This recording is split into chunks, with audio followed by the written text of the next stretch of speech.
Монголчууд сар шинийн хэрэгцээнд зориулсан 1.3 их 80 төгрөг зарцуулалтын 70% импортын бараанд зарцуулдаг. Монголын хөрөнгийн зах зээлийн хэмжээ хөгжиж байгаа орнуудаас дунджаар 4-өөс 15 дахин бага байгаа юм а. Орон нутгийн аялал жуулчлалыг дэмжих гэсэн залуус нутгийн иргэдийн эсрэг үзэлтэй нүүр тулжээ. Удасны үн өнгөрсөн оноос 40-өөс 60% нэмэгджээ.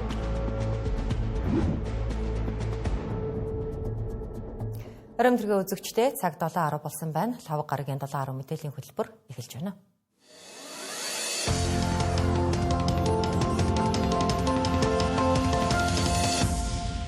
Өнгөрсөн оны 9-р сараас эхлээд малчтын мах худалдаалах зах Улаанбаатар хотод нэгдсэн. Иргэд тухайн үед махны үнийн хямд байна гэж ам уралдаж байсан юм а. Харин одоо тухайн мах худалдаалах төвүүдэд махны үн нь бусад худалдааны төвөөс ялгархамгүй өндөр болж махны чанар нь бүрд ордож малчид махаа борлуулах бус махны ченжнэр тухайн захуудад өндөр үнэтэй мах худалдаалж байгааг иргэд шүүмжилж байна. Малчтын мах худалдаалах зах дээр 4 сарын өмнө үхрийн мах 14,000, хоньны мах 11,000 төгрөг байсан. Гэтэл одоо үхрийн мах 23-аас 25,000 төгрөг, хоньны мах 15,000 төгрөгийн үнэтэй болж махны үн анх нэгдсэн үетэйгээ харьцуулахад 40-өөс 60%-аар нэмэгджээ. Үүнээс гадна тухайн захад махны чанар муу олон сар зойронд хатгалсан гэлтэй өнгө зүс муутай мах худалдаалж байна гэж олон нийт шүүмжилж байна. Түүгээрч зогсохгүй мах худалдаалж буй орчин нь ариун цэврийн хувьд шаардлага хангахгүй бохир байгааг иргэд хэлж байна. Эхлээд 14 байсан шүү дээ. Одоо зөвхөн 20 21 болчиход байна шүү дээ. Энэ өвчөө авъя гэсэн чинь өвчөө 25 хэлтэй өвчөө авъя гэсэн чинь 560 марк гэж шүү дээ. Махны үн их өндөр байна шүү дээ. Одоо нуус авчих гэхээр 380-аас 600 марк гэж байна. Тэгээ манайс ч одоо яахаа нэг 700 хэдэн мянга болсон тэтгэвэр. Тэгээ ганц ууцны л үнэтэй тэтгэвэртэй болсоод байна шүү дээ. Одоо үхрийн мах гэхэд одоо юу яаж шүү дээ. 25,000 26 мах болж байгаа. Тэгэхээр бид нар цаас аюул хэцүү байгаа хэрэг мах аюул үнд ороод өдөөд уг мах яг бууцсан байх үеэр мах юм үнд ороод хахаар ямар ч юм нээсний ашиг юусоо байхгүй байх гэж би ойлгож байна. Би яг эндээс би ирж мах авч явах анх яг нэгжээс үед нь авч явах аюул дайжгүйсэн мах. Тэгээ одоо бол мэдэхгүй махны өнгө зөнгөн нэлийн зойрны юм удцсан махцах байна гэж харлаа бисаа. Ороход бол ер нь бохор байна л да. Ер нь ариун цэврийн юу хангасан юм бол байхгүй. Ороход сони үнэр танартаа тэгээ ер нь ороход аюул юу л адилхан жижиглэнгээр яг жижиглэнгийн үн тэгээд баг ченжүүд өөрснөө эндээ ирсэн юм шүү дээ. Чанаргүй. Ер нь бол гиз мэдсэнээс нь авахд ер нь дантар нь тэгэл дандаа өөгччихсэн. Махны үнөө одоо юмны үнчээ тэгээд өсчөөд өгчөөд адилхан цугл өснө үстэй махны үнч. Худалдаа авалтууд ер нь жоохон тааруул байна. Махны ашиг жоохон өндөр болчиход. Харин хүчин шонхор зах дээр үхрийн мах 24-өөс 29,000 төгрөгийн хооронд байгаа юм а. Харин хоньны мах 17,000-аас эхэлж байна. Тухайлбал иргэдийн зүгээс цагаан сарынхаа буузаа хийх гээд 10 кг мах авахд л 300,000 болж өнгөрсөн жилээс 2 дахин үнэ нэмэгдсэн байгааг учирлаж байна. Махны худалдаа эрхэлж буй хүмүүсийн зүгээс хятад руу малчид махаа их экспортлж байгаа учраас энэ жил махны нийлүүлэлт дотооддоо багасж махны үн буухгүй байна гэх тайлбарыг хэлж байлаа. Нөгөө талдаа иргэдийн худалдаа авах чадвар энэ жил эрс муудаж иргэд маш бага хэмжээгээр махаа жижиглүүлж авч байгааг онцолж байлаа. Гэхдээ цагаан сар дөхөх тусам махны үн улам нэмэгдэх хандлагатай байгааг тэтгэллээ. Хүмүүс ингээд хөлхөөд яваад байгаа ч зүгээр л яваад байгаа шүү дээ. Юу яахгүй. Хүмүүс худалдаа авах чадвар аюу муу. Баг зэрэг л өсгөх. Одоо байгаагаас жоохон л өсгөх. Тийм үү. Ерөнхийдөө нийлүүлэлт бас бага. Тэгэл энэ бензин тосны хомсдол тэгэл ер нь эргэж сая өнгөрдөг жилүүд бас нэг жоохон гантай зарим газар юу шүү дээ төлмөл аваагүй шүү дээ. Тэгээд ерөнхийдөө аль юмнээс нөлөөлж байгаа доо. Би Төв аймгаас гарч яваад тэгээд замдаа 2-3 газараар тэр нөгөө малчид худалдааж байна. 2-3 газараар орлоо. Тэрүүгээр бас л үнэтэй. Бараг энэсээ үнэтэй сууж байна. Ер нь тэгээд энэ чи 27-оос 30 хооронд хэлбэлцэж байна. Тэгээ энд болонгот мөн ялгаа 25-аас 27 гээ хооронд. Өнгөрсөн жилийнхээс бол өссөн байна. Яг энэ жил бол ерөнхийдөө эдийн засаг жоохон тийм байгаа бол ард иргэдийн гар дээр мөн бол маш бага байна. Малчтын гар дээрс гэхтэл 17-18 байна. 23-аас 26 байна. Үхрийн мах нь. Тэгш нь энэ дэнжин мянгад ирээд арай жоохон татуу байх болов гэсэн. Ер нь харьцангуй адилхан л юм байна. Хань шул. Тэгээд энэ Ямааны маханд арай юу гэсэн чи бас л 16 17-тай мэн шулаана. Тэгээд буудны л махад гэж авч явна л да. Тэгээд өхрийн мах бол ерөөсөн жоохон хуйчвтар намрын эрт гаргасан маханд 22-тай байна. Ястай. Энэ жил махны үн буухгүй байгаа учраас түүнийгээ дагаад ууцны үн өнгөрсөн оноос 100-аас 300 мянга орчмоор нэмэгдсэн байгааг худалдаачид хэлж байлаа. Тухайлбал хүчиж онхор махны зах дээр ууцны үн хамгийн багадаа 500 мянган төгрөгөөс эхэлж байна. Харин малчтын мах худалдаалах зах дээр ууц 400-аас 600 мянган төгрөгийн үнэтэй байна. Иргэд энэ жил цагаан сарынхаа бэлтгэлээ базаахад үний өсөлт хүндхэн даваа болж байгааг учирлаж байлаа. За махыг малчны гараас арай хямд гэж сурталчилж байсан мах худалдаалах захыг хичээнжүүд эзэгнэж махны үн 2 дахин нэмэгджээ. За харин ерөнхий сайд махны борлуулалтын цагийг нэмэгдүүлж нийлүүлэлтийг дэмжих замаар махны үнийг тогтворжуулах үүргийг өнөөдрийн засгийн газрын хуралдаанаар чиглэл болголоо. Мах гурилын үнийг тогтвортой байдлахад асуудал бол засаг төрийн бодлого шүү. 5-6 сар хүртэл тогтвортой махны нийлүүлэлтийг хангах нөөц бол бэлэн байгаа. Энэ бол шинэ мах. Дөнгөж цай бэлдсэн шинэ мах гэсэн үг шүү дээ. 11-12 сард л одоо бэлтгэсэн махуд. Олон сая малтаа гэдэг тэгээд махны экспортыг зогсоо гэж байгаа юм биш. Цагаан сар хүртлийн цагаан сарын худалдаа авалтанд цагаан сарын эх оронч худалдаа авалтын үзэсгэлэн худалдааны хүрээнд энэ махны үнэгээ тогтворжуулаа. Мах магныг болгож болохгүй шүү. Нийслэл ойлгосон уу? За. Сар шинийн баяр дөхөж зах худалдааны төвүүдээр хэдийн хөл хөдөлгөөн ихэлсэн байна. Дээл хувцас, гарын бэлэг, хүнсний бүтээгдэхүүн гээд иргэдийн худалдан авалт сэргдэг байгаа юм а. За гэвч зах зээлд худалдаалагдаж байгаа бүтээгдэхүүнүүдийн дийлэнх нь импортын бараа байгаа юм. Импортын барааны хувьд савлгаа, үзэмжтэй, сонголт их, үн хямд зэрэг давуу талтай учраас энэ үед ихээр борлуулагддаг байна. Харин худалдаа эрхлэгчид аль болох хямд үнэтэй хүмүүс олноор нь авч болох бараануудаас сонгон энгийн үеэс 2 дахин их захиалдаг гэлээ. Монголчуудын хувьд сар шинийн баяр хамгийн өргөн дэлгэр тэмдэглэдэг баяруудын нэг. Тийм ч учраас айлбар өөрсний хэмжээнд сар шинийн баяр зориулсан худалдаа авалт хийдэг. За ингэхдээ бага үнийн дүнд олныг авч болох бүтээгдэхүүнүүдийг төлхөө сонгодог гэлээ. Өөрөөр хэлбэл цагаан сараар эргэлтэд орж байгаа бараануудын дийлэнх нь урд хөршөөс орж ирж байна. Монголчууд сар шинийн хэрэгцээндээ зориулан 1.3 их 80 төгрөг зарцуулдаг гэсэн судалгаа бий. Үүний 70 гаруй хувиар импортын бүтээгдэхүүн худалдаавч гадагшинд урсгадаг. За жил бүрийн яг энэ үед гадны зах зээл рүү их хэмжээний мөнгө урсаж байна. Үндэсний үйлдвэрлэлээ дэмжицгээ гих уриалга цахим орчин тардаг боловч баярыг хятад бараатайгаа л өгддөг. Харин худалдаа эрхлэгчдийн зүгээс жилийн яг энэ үед орлогынхоо дийлэнх хувийг бүрдүүлдэг. За иргэдийн худалдаа авалт хэрэгдэг үе учраас олноор зарагдах хямд үнэтэй бараа буюу импортын барааг 2 дахин ихээр оруулж ирдэг гэж ярьж байлаа. Тэгэл цагаан сараар гарах болвол гэсэн юмнуудаа л яаж байгаа. Яг л аль хямд төсөр гэсэн юмнууд яаж байгаа. Бэлгэнд өгчөөр. Тэгэл яг нэг сезоныхаа үеэр одоо сезоны ямар юм байдгийг тэрнээсээ жоох авчрал зардаг юм уу л ярьдаг. Хүмүүс нөгөө энэ барааны үн нэмэгдээд байна гэдэг тэрнтэй би бол яг нь нэмэгдэх газраа л нэмэгдэх байх. Миний тухайд бол одоо 3-4 жилийн өмнө зарж байсан юм а тэр хэмжээнд. Тэр үндэ л зарж байна. Яагаад гэвэл бид нар бараа нэмлээ гэдэг бидний авахгүй шүү дээ. Тийм болохоор одоо 3-4 жилийн өмнө одоо 50 мянгаар зарж исэн өмдийг одоо 50 мянгаар л зарж байна. Нөгөө талаас иргэд импортын бараа биш дотоодын үйлдвэрлэлээ дэмжиж гэсэн ч өндөр үнэтэй байдаг гэдгийг хэлж байгаа юм. Харин үндэсний үйлдвэрлэгчдийн төлөөлөл түүхий эдээс эхлээд эцсийн бүтээгдэхүүн болтол Монголдо үйлдвэрлэж байж болох хамгийн хямд үнээрээ зах зээл нийлүүлдэг лээ. Тэгэхээр манай үйлдвэр бол анхан шатнаас авахгүй ноос нуулууд ирэхэд одоо бүх дамжлагаа өөрийнхөө үйлдвэрээр явуулж байгаа. Одоо манай анхан шатны үйлдвэр бас тустай байрлаж байгаа чинь малчтынхаа хотноос аваад энэ эцсийн бүтээгдэхүүн бүх дамжлага манай өөрөө үйлдвэрэх болохоор ямар нэгэн чанарын юу алдагдах боломж байхгүй. Чанартай гарч байгаа учраас бид нэр бүтээгдэхүүндээ нүүр бардам.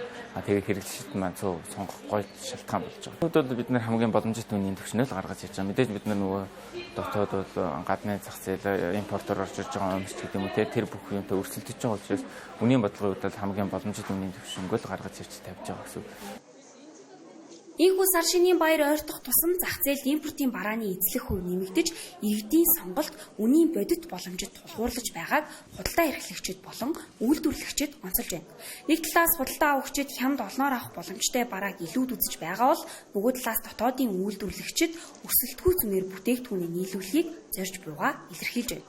Тиймээс цаашид үндэсний үйлдвэрлэлийг бодлохоор дэмжиж хэрэглэгчдэд илүү хүртээмжтэй нөхцөл бүрдүүлэх хэрэгтэй байгааг дээрх жишээнүүдээс харж болохоор байна.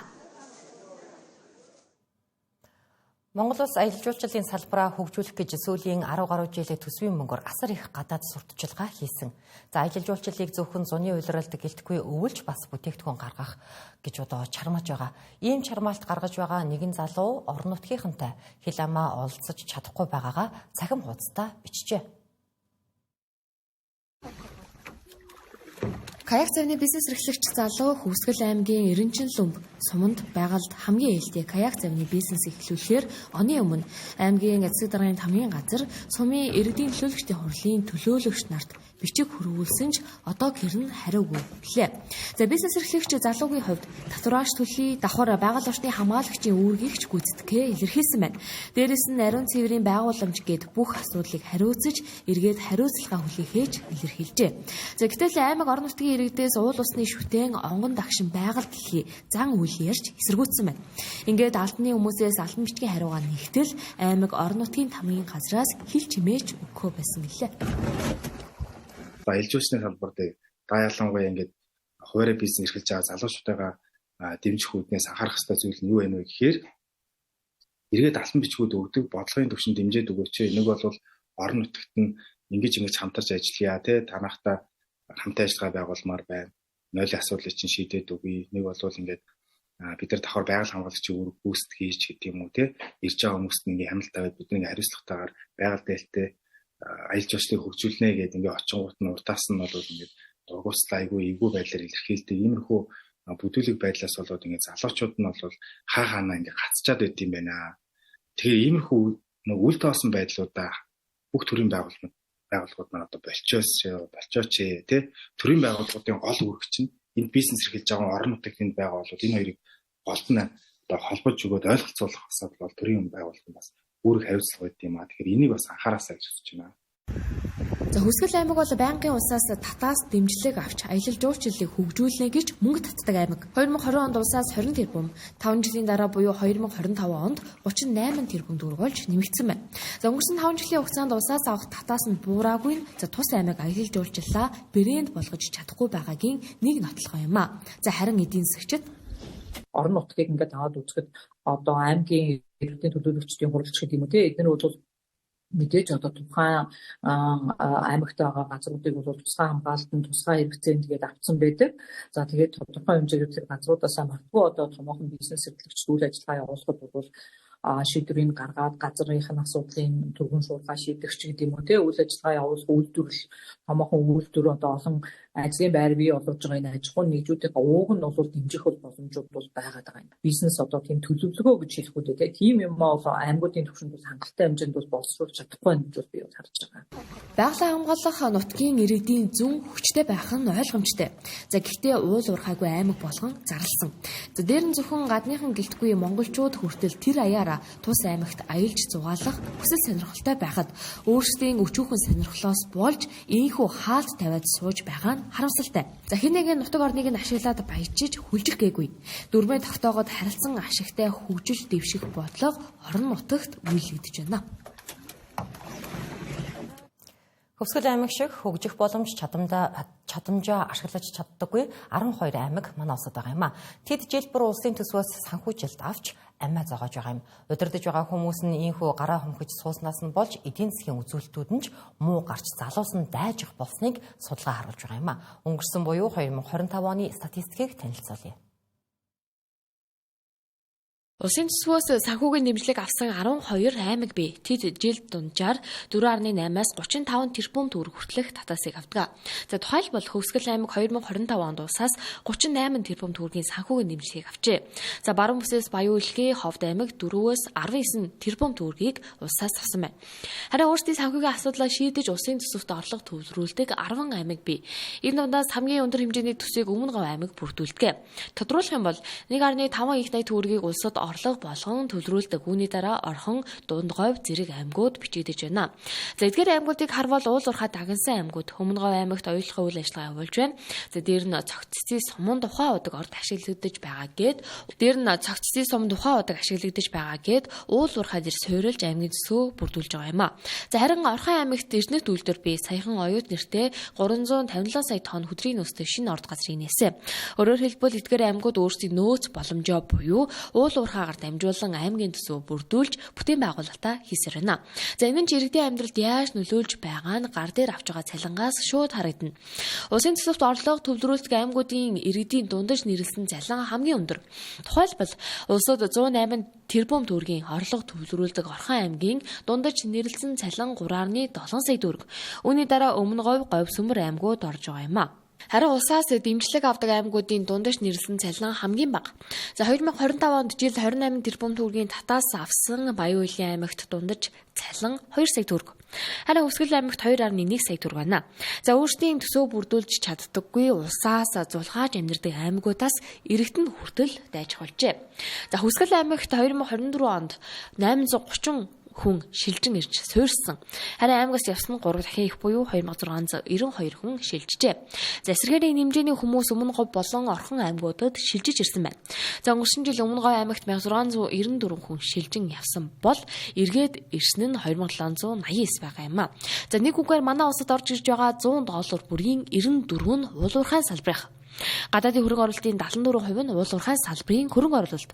За уул уурхай манай улсад ойрын эдийн засгийн хөгжлийн тулгуур болох нь эндээс харагдана. Зөвхөн манай аймаг хуулахгүй онгон нагшнаараа оршно гэж зарлдагч залуус нь дайжиж цугтаасан хөгжлөөрөө хоцрогдсон аймаг болон үлдсээр байна. За Монгол улс нэгдмэл улс тулдаа эдгээр аймагуд амь зогоох төдий амьсгалж байна. Инхөө төсвийн хараат байдлаас болж орон нутаг хөгжих гарцаа хааж байгаа юм а. За гэтэл төсвийн төрийн хараат эдийн засгаа чөлөөлж чадсан Аргентины ерөнхийлөгч Хавьер Милей дахин нэг амжилтаа тэмдэглэж либерал эдийн засгийн гайхамшигыг нотоллоо. Тэрээр ердөө 2 жилийн дотор 200% даваад байсан инфляцийг 30% хүргэсэн. Америк нэгдсэн улсад тавьсан 2.5 тэрбум Америк долларын өрөө хугацаанаас нь өмнө төлсөн гэд эдийн засгийн гол үзүүлэлтүүдэд тэмдэглэлээ. Тэрээр эдийн засгийг төрийн оролцоонаас чөлөөлж чадсан гэдгээрээ дэлхийд алдаршсан улс төрч. За харин манай төрөөс хамааралтай эдийн засаг хизээ чөлөөлөгдөх вэ? Монголд одоо эдийн засаг дахь төрийн оролцоог ховчилж үзвэл төсвийн зарцуулалтаар тодорхойлбол 37% байна. Төрийн өмчит компаниуд дотоодын нийт бүтээгдэхүүний 32%-ийг бүрдүүлж байна. Халамж, тэтгэвэр тэтгэмж, төрийн албан хаагчийн цалин, төрийн өмчийн урсгал, зардал гээд тооцвол 30 их найт төгрөг гарын салаагаар урсаад өнгөрөх хэмжээнд хүрсэн. Ямар сандаа оны төгсгөлд төрийн сан мөнгөгүйдэж өнөө хідэн аж ахуйн нэгжүүдийнхээ дансыг хааж байгаад хідэн төгрөг цуглуулсан. Харин цаашид ийм жишгийг удаан твчих аргагүй гэдгийг олон нийтийн уур бухимдал игдүүцлээс бэлхнээ харж болохоор байна. Парламентод олонхын суудал авсан Монгол Ардын нам өнгөрсөн жил шин дарга сонгосон. Намын шин дарга улсын хурлын дарга учрал сонгогдох үеэрээ зүүнний үзэлтэй нам нь илүү баруун тийш хэлбиж байгааг илтгэх илтгэл танилцуулсан. Энэ нь эдийн засгийн эрх чөлөө. Монголд үйлдвэрлэсэн бүтээг манай улсын хувьд өнгөрсөн жилүүдэд эдийн засаг дахь төрийн оролцоо төсвийн төлөлтөөр дамжин тасралтгүй нэмэгдсэн. 2018-аас 19 онд нийт нэрлсэн дотоодын нийт бүтээгдэхүүн тэнцвэржүүлсэн орлогын харьцаа 29%-тай байсан. Төсвийн орлого 37% хүртэл тэлсэн нь төр эдийн засгийн амьсгалах орон зайг хит их булан авсны бодит илэрхийлэл юм а. Олон улсын валютын сангийн тооцоололоор хөгжиж байгаа орнуудын дундаж үзүүлэлт ердөө 26%-тай байхад Монгол улсад төрийн оролцоо 2 дахин өндөр байна. Хэд төвлөрсөн энэхүү загвар нь зах зээлийн эрүүл өсөлтөө, хөрөнгө оруулалтын урсгал, инновац, хувийн хвшлийн өсөлтийг боомлж, эдийн засгийн боломжийн өртөг асар өндөр болоход хүргэж байна. Эдийн засаг томоохон компаниудын гүйцэтгэдэг үүргийг бид үнэлэх ёстой. Том компаниуд экспортын суурийг бүрдүүлж, татварын орлогыг нэмэгдүүлж, олон мянган ажлын байрыг бий болгож, хөрөнгө оруулалт хийж ирсэн нь Монголын эдийн засагт оруулж байгаа тэдний хувь нэмэр мөнөөсөө мөн. Нөгөө тээгүр хүчтэй хүртээмжтэй уян хатан эдийн засгийн үндэс суурь амьд эд эсн жижиг дунд бизнесүүд юм а. Хөгжингөө улс орнуудад шинэ ажлын байрны 70-80% жижиг дунд бизнес эрхлэгчид бүрдүүлж, инновац шинэ бүтээгдэхүүн, шинэ үйлчлэгийг бий болгож байна. Тиймээс бид зах зээл дэх төрийн оролцоог хүмж, шудраг өрсөлдөөний хөхүүлэн дэмжиж, хувийн хвшилд өргөжин тэлэх орон зайг боддоор нээх шинжилгээг эхлүүлсэн. Чөлөөлийг гисэн бодлогыг гол сүмөө болгосон Монгол Ардын намын даргын энэ чөлөөт хандлагыг төрийн өмчит компаниудын төсвөөс гадуурх 30 гаруй их найд төгрөгийн орлого дээр зоолдог үе үеийн нам дагсан авилгачид төдийлөн таатай хүлээж авахгүй нь ойлгомжтой. Данхар том дөрөөс ухаалаг цомхон төр шилжих нь эргэлтийн цэг байх болно. Төрийн албаа хаагч 227 мянган хүн 1.4-өөс 2 сая төгрөгийн цалинтай ажиллаж байгааг тооноос чанар шилжүүлэх нь иргэдийнхаа итгэлд эргэн ирэлт болно. Улсын эмнэлэг сургууль цэцэрлэгийн эмч багш зэрэг үйлчилгээний албаа хаагчид 17 байна. Монгол Улсын ерөнхий сайд Гомбожовын Зандан шатрын тэргүүлсэн засгийн газар 58 үндэсний хороо комисс зөвлөлүүдээс 29-ийн татан буулгаж нийтдээ төсвийн тодтголоор 2.2 их найд төгрөгийн хэмнэлтийг хийж танад сомготгож байгаа бодлогыг илүү тууштай үргэлжлүүлж байж төрийн албанд чанарын эргэлт гарах болно. Чигүүргийн хийдэл давхардлыг зураглан гаргах, төрийн зарим чигүүргийг мэргэжлийн холбоодод дөрвтөө шилжүүлэх, гэрээгээр гүйцэтгүүлэх нь булуу хураас нь даахгүй нохоо шиг буруу зуршилд эргэлт хийх бол. Алдаа гаргахаас эмээж ажилсан жил тоолж суудаг бус бодит үр дүн гүйцэтгэхэд үндэслэсэн нэмэгдлийн систем нэвтрүүлж хийснийхээ хэрээр авдаг болох. Үндсэн ажлаас гадна нэмэлт орлого олдог эрх чөлөөтэй байх нь цомхон төр болох эргэлтийн цэгүүд байна. Энэ илтгэлийн дараа Монгол Ардын намын дарга улсын хурлын даргуулсан түүний хамтрагч ерөнхий сайд Зандан шатар оны өмнө цагаан сар гэхэд Эрдэнэс 5 толгой компанийг нээлттэй компани болгоно хэмээн улсын хурлд хэлж байсныг үзэгч та мартаагүй бизээ. Мөн засгийн газар төрийн өмчийн хувьчлалын жагсаалт гаргаснаа оны өмнө хэлэлцэх хэсгийг дэмжүүлсэн ч хаврын чуулганаас нааш хэлэлцэхгүй нэ. Тэтгэвэр тэтгэмж цалин саваагаа нэмсэн засгийн газраас эдийн засгаа чөлөөлөх бодлогын шийдлүүд хүлээх нь юу л бол. Гэхдээ зоримог шийдэмгий алхам 2 жилийн дотор улс орны эдийн засгийг өөрчилж болдог гэдгийг Аргентины жишээ бидэнд харуулсаар байна. Ганцхан банкнаас зээл авч бизнесэд хилдэг ахуй амьдралаа өөдөн татдаг цаг үе хэдийн арт хоцорсон. За улс орнууд хөрөнгийн зах зээлээр дамжуулан эдийн засгаа ангалаас гаргаж байгаа юм. Тухайлбал Казахстанаас. Хэдхэн жилийн өмнө манайхтай ижил эдийн засагтай байсан улс өнөөдөр дэлхийн шилдэг эдийн засагтай 50 улсад багтаж чадлаа. Тэдний гол нууц нь хууль эрх зүйн орчин стратегийн шинжилэл хийснээр хөрөнгийн зах зээлээ хурдтай өсгөж чадсан юм а. Харин манай улсын хөрөнгийн зах зээлийг зөв зам руу дөтлөх судалгааг санхүү эдийн засгийн их сургууль болон үнэт цаасны арилжаа эрхлэгчдийн холбоо хамтран гаргалаа. За нэг хэрэгэн хүнсний үйлдвэрлэл эрхлэх гэтэл 100 сая төгрөг хэрэгтэй болжээ. За түүнд хамгийн ойр нэг сонголт байгаа нь банкнаас зээл авах. Хэрвээ бизнесийн зээл авбал хүү төлнө, барьцаа тавина. За дээр нь ашиг гаргасан ч гаргаагүйч зээлээ хүүтэй хамт төлнө. За харин давхар ийм эрсдэл хүлээхгүй тулд хөрөнгийн зах зээлийг сонгох боломжтой юм а. За жишээлбэл тухайн иргэн бизнесээ 1000 ширхэг хувьцаа олгоно. Нэг хувьцааг 100 мянган төгрөгөөр зарлаа гэж бодоход 100 хүн энэ хувьцаанаас худалдаж авахд та өөр тавилгүй 100 сая төгрөгтэй болно гэсэн үг юм а. За танаас гадна 100 хүн энэ басгалцсан үйлдвэрийг хамтран эзэмшин нэг өөр эрсдлийг хувааж боломжийг хамт ашиглаж байгаа хэлбэр. За энэ бол энгийнээр тайлбарласан хөрөнгийн зах зээл. Үр дүнд нь бизнес томорно, эдийн засаг идэвхжин, ажлын байр нэмэгдэнэ. За гэтэл манай улсын хөрөнгийн зах зээлийн хэмжээ бусад улс орнуудтай харьцуулахад 4-өөс 10 дахин жижиг. Энэ нь банк гэсэн төвлөрсөн санхүүжилтийн бүтц давмгай байгааг илэрхийлж байна. За харин хөрөнгийн зах зээлийг дэмнэхийн тулд төрийн дэмжлэг чухал гэсэн юм а. Одоо бид хүмүүж байгаа улс орны засгийн газар за Монгол банк за ямар нэг төрийн эрх хөрхий байгууллагаас одоо ямар нэг одоо хөтөлбөр явуулсан шүү дээ. Өндөр төсвөрлөх хөтөлбөр, хоршоо хөтөлбөр ч гэдэг юм уу. Энэ бүх хөтөлбөрүүд чи эргээд одоо тэр аж ахуйн нэгжид дэмжихээс гадна банкны систем бол ингэ дэмжиж байгаа байхгүй. Гэтэл энэ ингээд санхүүжилт нь эргээд хөрөнгөний зах зээлээр орж ирэх юм боломж нь хомос байдаг. Яг тэр энэ нь одоо юу гэдэг санхүүжилтийн гол их хөөсөр нь татвар төлөгчдийн мөнгө, олон нийтийн мөнгнөөс явж байгаа юм чинь эргээд энэ эргээд тайлбарлах ийм бол жишг бол олон улс тавьдаг. Гэтэл манай Монгол улсад энэ байдал байхгүй байгаа. За хөрөнгөний зах зээлийг босгохын тулд хөрөнгө оруулагч хэрэгтэй. За гэтэл хөрөнгө оруулсан хүмүүсийг хөрөнгө оруулалт хийснийхэн төлөө хохирогч болгох системд манайд аль хэдийнэ тогтож байгаа байна. За олон улсын судалгаан дээр хүртэл Монгол улсын төр хөрөнгөний зах зээлийг өнгөрсөн 30 жилийн хугацаанд хөгжүүлэхдээ үр ашигтай байлгах зохицуулалт хийж чадаагүй гэж дүгнсэн байна. Харин одоо байгаа боломжинд тэтгэвэр нийгмийн даатгалын сан гээд асар их мөнгө эргэлддэг сангуудын хөрөнгийг энэ зах зээл рүү түлхэж байж хөрөнгө оруулагчид орж ирнэ гэсэн юм а. Одоо бидний хувьд бол тэтгэврийн сан гэхлээр нийгмийн даатгалын сан гэдэг ийм байгууллагууд байж идэг, даатгалын компаниуд байж идэг. Эднэрийн оролцоог зохион байгуулалттайгаар энэ зах зээл дээр оруулж ирж байж бусад хөрөнгө оруулагчид нь хөтлөгдөж орж ирэх юм шиг байна. Тэр байгууллагууд маань урт хугацааны их усүртэй учраас урт хугацаагаар хөрөнгө оруулалт хийх боломжтой гэсэн үг.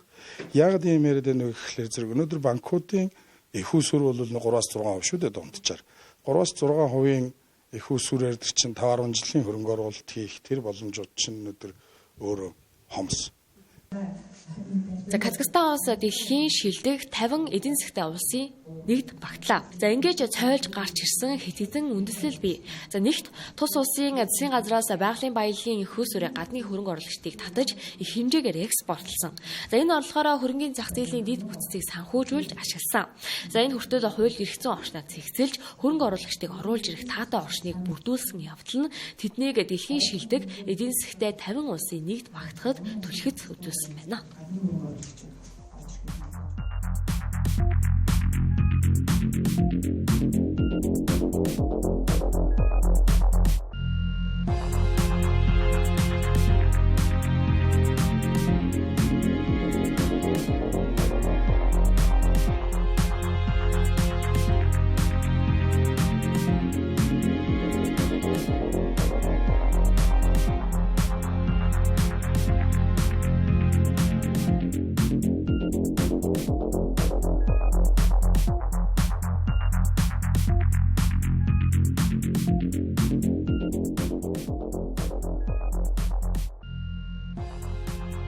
Удаашлаад Тэнгэрлэгцийн 7 мэдээллийн хөтөлбөрийг үзэж байна. За агаарын бохирдлыг 50% бууруулахын тулд энэ өвөл урт хөршөөс 200 гаруй тэрбум төгрөгөөр хагас коксцсон түлш авч хэрэглэж байгаа. Ингэснээр агаарын бохирдлыг 26% буурсан гэж холбогдох албаныхан мэдээлсэн. Харин иргэдийн хувьд бодит байдал дээр агаарын бохирдлыг төдийлөн буураагүй гэж үзэж байна. Агаарын чанарын индексийг харуул баян шүү шархад хайлаас 1-р хороолол 100 айл налаах гэсэн байршлуудад агаарын бохирдол хамгийн их байна. Тухайлбал эдгээр бүсүүдэд агаарын чанарын индекс өдрийн 15 цагийн байдлаар 153-аас 243-ийн хооронд хэлбэлцэж байна. Өнгөрсөн жилтэй харьцуулахад агаарын бохирдол буурсан гэж байгаач азотын давхар эсвэл хүүхэрлэг хий, нүүрс төрөгчийн дутуу эсвэл зэрэг үзүүлэлтүүд төдийлөн буугаагүйг энэ харьцаанаас харж болохоор байна. Мөн түүнчлэн баян шүү орчимд галлгааны оргил цагаар агаарын чанарын индекс 440-д хүрч байгаа нь гамшигын хэмжээнд хүрч буйг илтгэж байна. Агаарын бохирдлын ийм нөхцөлд иргэдийг гадаа гарахаас зайлсхийхийг Дэлхийн эрүүл мэндийн байгууллагаас зөвлөдгөө. Гэтэл манай улсад агаарын бохирдлын энэ үзүүлэлт хэвийн мэт үзэгдэл болсон. Энэ өвөл хагас коксчсан түлш хэрэглэснээр нүдэнд харагдах үе зутаа буурсан мэт боловч өөр төрлийн үнэр мэдэгдэж толгой өвдөх тохиолдол нэмэгдсэн болохыг олон нийт хэлж байна. Айгу ийм сонин итгээд айгу муухай үнэрчтэй шүү дээ. Харахад утаа нь байгаа мөртлөө ийм хортой юм уу хаашаа юм тийм лээд юм да. Хэдэн сар төсөнд тэгтээ юу л да үнэр нь амар юм. Ерөөсөө одоо тэр хотын төвөөс байр марнаас уусууч чинь зүгээр хүүхдүүд мөхтөд чинь ерөөсөө үнэр нь дийлдэхгүй ямар амар үнэртэй юм бэ. Тэгэхээр зэрэг одоо яалтч одоо би өөрөө харьцан орчинд басна гэдгийг тасч байгаа юм аашаа. Энэ жил ерөнхийдөө агаарын бохирдол ер нь урдныгаас харьцангуй гайгүй гэж харж байгаа бай. Тэгээд төлсний хувьд болохоор жоохон үнэртэй, айгүй тийм хурц үнэртэй, тархитлохоо эргэсэн тийм жоохон чанаргүй гэж бодож байгаа. Урдныхаа нүүрснээс энэжлийн хувьд бол Улаанбаатар хотын нийт хүн амын 50% нь гэр хороололд амьдардаг. Тэд агаарын бохирдлыг бууруулах төсөл хөтөлбөр болон шинэ нүүрсний туршилтын тулай болсоор байгааг энэ өвлийн жишээ дахин харуулж байна. Галгааны улирал эхлээд аль хэдийн 4 сар гаруй болж байгаа хэрн одоо хүртэл зарим байршилд төлш худалдаалах цэг хомсдолтой төлш олдохгүй нөхцөл байдал үргэлжилсээр байгааг иргэд хэлж байна. За тухайлбал баруун сандааны эцэст төлшний цэг хомс учраас 5,000 төгрөгийн төлшийг авахын тулд 10,000 төгрөгөөр такси хүсэж төлшөө авдаг тухай иргэн хэллээ. Үгээрс зогсохгүй хүүтний ирж чангарсан энэ үед элчин тааруухан муу халааж байгааг хэлж байгаа юм а. Эхэндээ их гоё байсан. Одоо сүүлдээ бас удаа асдаг элчин муутай мэл шүү дээ ерөөсөө. Нөгөө нэг урдны 3750 өрсч юм бол утаа өнөртэй гэж дэдэг. Тэгээ тэр нь бол дажгүй алдаг шүү дээ. 5000 тэр нөрс нь уултчихгүй шүү дээ баруун салонд. Бүр нааш ирж аав. Тэгээд нөрсөнд авах чинь нэг машин чинь амд багцсан тоогоод хэлэх юм шүү дээ. Тэгээ одоо яалтаа ч одоо авах нөрсөөс асч байгаа л болж шүү дээ. Олдоц бол одоо ингээ орон нутгийн хүмүүст бол амар хэцүү шттэ. Одоо нөгөө төр орсон суугчтай одоо жишээлбэл бий байгаа байхгүй юу. Тэгэхээр чин одоо нэг цэгээс очиод авахлаар чин нөгөө нэг бүртгэл үүсээгүй хүмүүс чинь болохоор авч чадахгүй. Яагаад гэвэл нөгөө бүртгэл нь үүсээг байна. Тэн дээрээс очиод аваа иргэний үнэмлэх чинь тийм байна юм байна гэл те. Тийм болохоор олдцын хувьд бол надад бол муу байдаг. Тэгээд айлын нөгөө нэг пассвордаар бол ингэж 7-7 хоногор ч юм уу 14 хоногоо ч юм уу тооноор нь бол өөртөө нэг хувьсаа нэг 5,000 төгрөг 10,000 төгрөг ч юм уу заримдаа нэг гуйс үед 20,000 төгрөг нэмэх жишээний тэгж авдаг байхгүй юу.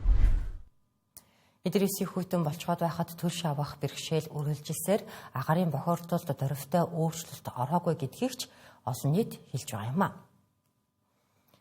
За нарны элчээр гэрээ дулаад суулж яндангаа буулгах сонголтыг гэр хорооллын иргэд хийж байна. За тэдний нэг бол Чингэлтэй дүүргийн 16 дугаар хорооны иргэн Мөнхөөгийн. Мөнхөөгийнх нүүрс мод төлж утаа унаар гаргахаа болоод 2 дахь жилтэйгээ залгаж байна. Хашаандаа нарны панел суурлуулж эрчим хүч хуримтлуулдаг болсноор тэднийх цахилгаан дулааны асуудлаа нэг дор шийджээ. Үндсэндээ төлшөнд очирлож тог тасарна гэж санаа зовхой болсон байна. Мөнхөөгийн 2 жилийн өмнө 3.5 кВт-ийн хүчин чадалтай нарны панел хашаандаа суйрлуулжээ. За энэ панел өдрийн турш нарнаас илч авч эрчим хүч үйлдвэрлэдэг байна. Хоримтлагдсан эрчим хүчээр халаагаараа ажилуулдгаас гадна бусад цахилгаан хэрэгслээч мөн ажилуулж хүрэлцдэг гэлээ. Тодорхойлбол өглөө 9-өөс оройн 16 цаг хүртэл буюу нарны илч туяа эд тусаж байгаа үед Мөнхөөгийн төвийн эрчим хүчнээс огт хэрэгэлдэг байна. Харин нар буусан үед шөнийн хөнгөлөлтөө тарифаар цахилгаан хэрэгэлдэг байна. Хоримтлагт нь эндээ ингээ хоримтлагт нь энэ дотор л хоримтлаг. Одоо би нарна ингээ өдөрж ингээ нарнаас юу яачлаа гэхдээ ч одоо энэ мүлжээ ингээ бүгд ингээ алсан.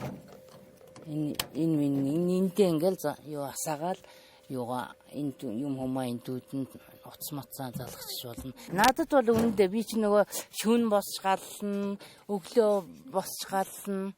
Гэр чи амар хүүтэн штэ тэгэл нөгөө жичрэл босоол гална. Тэгээ оронд энэ ингээ суурлуулснаас хойш амар жаргалтай. Дулаалга сайн. Тэгээд гэрээ 3 давхарлаад наанаас аяавч хийгээд цаанаасаа юу хаяавч хийгээд тэгээд дулаалга маш их сайн хийсэн. Шалныхаа доотлолт нөгөө юу илстэй. Тэгээд илсэн дээрээ шалаан тавиад тэгээ ахаад нөгөө нэг тэр нэг хорлон шиг нэг юу тавьчихсан. Шалан дээрээ тавьчихсан л да. Тэрийг 50 гутаа давхар хулдаас дэвсэдэг өөр нэг. За яг миний энэ хажууд харагдаж байгаа нарны панелийн тухайд бол 3.5 кВт-ийн хүчин чадалтай байна.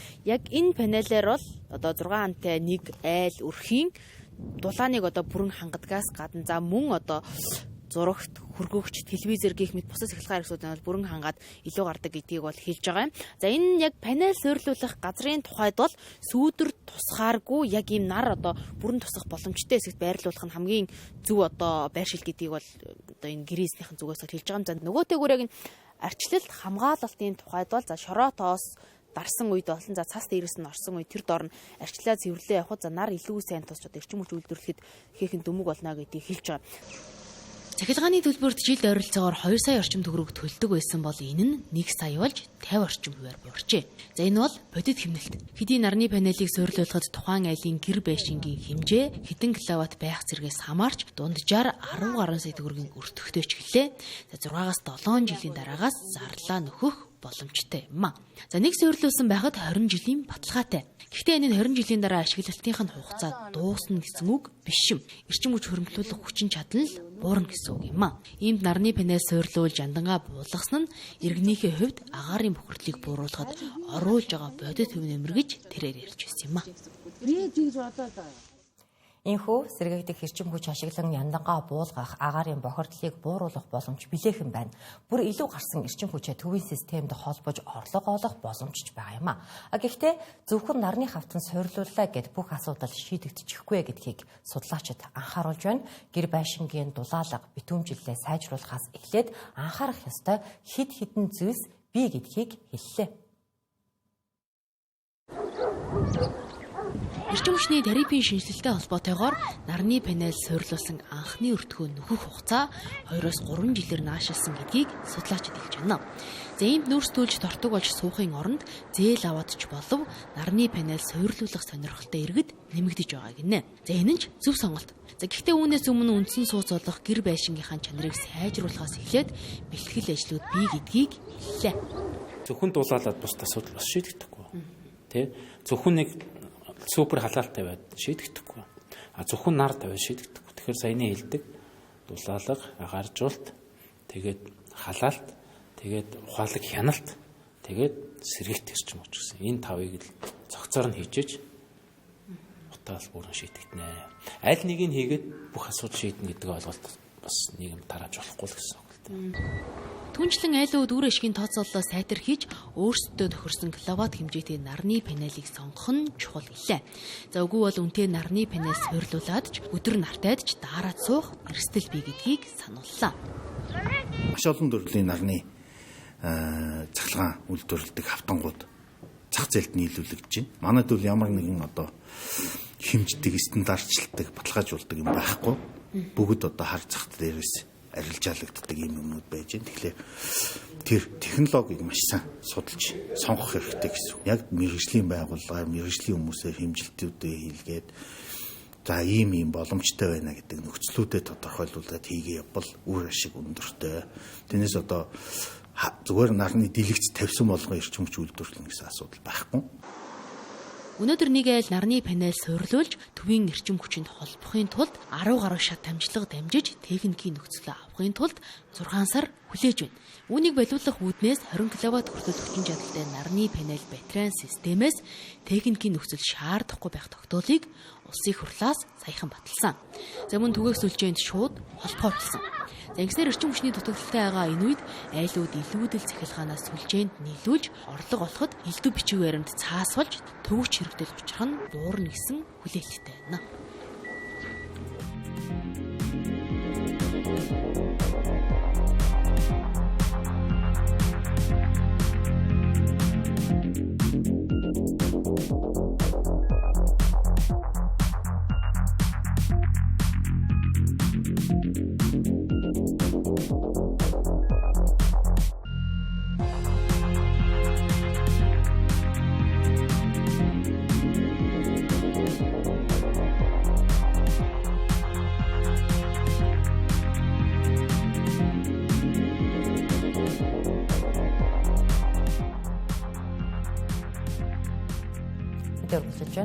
За улс төрчид болон нийтийн албан тушаалтнууд мэдээлэл өгөхөөс татгалздаг олон нийтийн мэдих эрхийг үл тоох байдал сүүлийн жилүүдэд нийтлэг ажиглагдах болсон. Гэвч өвөнд хариуцлага тооцох эрх зүйн зохицуулалт хангалтгүй байгаа нь энэ байдлыг улам даамжруулж байгааг судлаач хэлж байна. Монголын хэвлэл мэдээллийн байгууллагууд ялгуурлан гадуурхалтад өртөх тохиолдол урьд урдынхаас ихсэж байна. Энэ байдал улс төрч нийтийн албан тушаалтнууд зөвхөн өөрсдийн эндэрт ярин гэсэн хандлагатай байгаагаас тодорхой ажиглагдаж байгаа юм а. Би танаа телевизэд ярилцлахгүй, би танаа сайтад ярилцлахгүй, би чамд яриа өгөхгүй гэдэг энэ зүйл маань өөрөө улс төрчид нөлөө бүхий албан тушаалтангуудаас үзүүлж байгаа ялгуурлан гадуурхалт юм. Тийм учраас нийтийн албан тушаалтан өөрөө мэдээлэл өгөх үүрэгтэй байдаг. Тэр хүн хинэж өмнө нь бол мэдээлэл үүрэгтэй. Тийм учраас энэ үүргээ биелүүлэхгүйгээр ялгуурлан гадуур халтанд хэв мэдээллийн салбарынхныг өртүүлж байгаа учраас энэ дээр зохих арга хэмжээнүүдийг аваа явуулж байна. Нэр бүхэн хоёр улс төрчөөс уучлах гуйлгасан байгаа. За нэг нь бол олон нийтийн мэдээллийн хэрэгслээр уучлахулсан, нөгөөх нь бичлэн тухайн хүнээс уучлахулсан. Хууль эрх зүйн хүрээндээ бас энийг хамгаалах хэв мэдээллийн салбарынхан бол нөгөө иргэдийн мэдих эрх буюу ядгуур эрхийг ашигыг хамгаалж байгаа ийм хүний эрхийн хамгаалагч тийм а гэдгийг тодотгож өгөх энэ зохицуулт маань өөрөө бас тайлшгүй шаардлагатай байна. Аливаа сэдв асуудлын талаар даацтай улс суурьтай мэдээ нийтлэл бэлтгэхэд сэтгүүлчдийн мэдлэгийн цар хүрээ дутагдaltaй байгаа бол харин мэрэгжлийн хүмүүст нийтийн эрх ашигыг эрхэмлэх сэтгэл дутагдж байгааг судлаачид ярьлаа. Түүнчлэн тухайн сэдвэрээ мэрэгжсэн мэрэгжлийн тоймчид манай сэтгүүл зүйн салбарт цөөхөн байгаа учраас сэтгүүлчид илүү мэрэгших шаардлагатай байгаа юм а. Ер нь Монголын сэтгүүлчид аягүй сайн мэрэгших хэрэгтэй байна. Монголын сэтгүүлчдээс тоймчид төрөх хэрэгтэй байна. Одоо жишээлбэл тоймчид төрнө гэдэг чинь эдийн засгийн асуудлыг эдийн засгчдаас баг илүү гэмээр тийм үү? Тэгжиж мэдчихэж тэр сэдвийг гартаа оруулжээж энэ эдийн засгийн томчуудтай одоо үзэсгэлгүй болов тий зүгээр нэг одоо энэ өнөөдрийн одоо энэ програмаар бол эдийн засгийн сэтгүүлч юм уу улс төрийн сэтгүүлч төрнө гэж байхгүй. Тийм учраас сэтгүүлчлийг давтан бэлдэх мэрэгшүүлэх юм дээр их анхаарах хэрэгтэй байна гэж бодсон. Бусад орны хэв мэдээллийн хэрэгслүүдийг хараад байхад тэмцээл мэрэгсэн сэтгүүлч тоймч төлөв аврах хүмүүс байгаа байхгүй. Ер нь бол тэр нийгмийн нүүр царайг бол тодорхойлдог. Манайд бол яг тийм юм бол тийм юм дутаад яг нэг нөгөө ихэд. Жишээлх юм бол тэр оюу толгой дээр ингээ харж байгаа бол сэтгүүлчд мэдлэггүйгээсээ болоод тий аюух алдсан биш та. Тэгэхээр мундаг эдийн засгчид нь бол тэдэрт их орон сэтгэл тийм үү? Одоо үнэт зүйл юм дутаад байгаа байхгүй. Тийм учраас тэр бол мөнгө эрх мэдлийг үнэт зүйлээ болгосон хүмүүс их орны эрх шиг гэж бодохгүй шин. Их орныхаа эрх шиг бодож байгаа хүмүүст нь тэр боловсрол дутаад байгаа байхгүй. Мөн сүүлийн жилүүдэд сэтгүүлчийн эзэмшвэл зохих ур чадвар хувьсан өөрчлөгдөж, үүнээс улбаалж сэтгүүл зүйн тодорхойлдож гисэн улам бүр бүдгэрч байгааг судлаач онцлоо. Мэргэжлийн сэтгүүлч гэдэг маань бол одоо ёс зүйтэй, баримтанд тулгуурч мэдээлдэг, яг хэвлэл мэдээллийн хэрэгсэл яг сэтгүүл зүйд тавигдах нөгөө шалгуур шаардлага тэрнийг хангасан байх. Энэ зайлшгүй шаардлагатай. Шинээр гарч ирж байгаа сэтгүүлчийн ур чадвар бол одоо өвгдөлтөй ажиллах, судалгаа шинжилгээ хийх.